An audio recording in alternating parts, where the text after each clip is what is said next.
இப்போ நீங்கள் காமெடி தான் எடுக்க போகிறீங்க, என்டர்டெய்னர் தான் எடுக்க போகிறீங்கன்னா, அந்த பார்ட்ஸ் கூட கொஞ்சம் ஒரு மாதிரி காமெடியாக எடுத்துகிட்டு போனால் அது முடியுமா அப்படிங்கிறது என்னோட கொஸ்டின். சிம்பிள் சார், ஸ்வீட்டே சாப்பிட்டு இருந்தால் தகட்டும். ஓகே.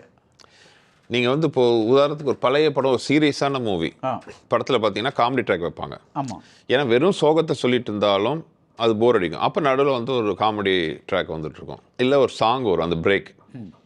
காமெடி மூவியில் அதை உல்ட்டா, நீங்கள் ஒரு என்டர்டெய்னராக ஜாலியாக சொல்லிட்டு இருந்தாலும் நடுவில் வி நீட் அ பிரேக், கொஞ்சம் டவுன் வேணும், ஆடியன்ஸ் டு ரிலாக்ஸ்.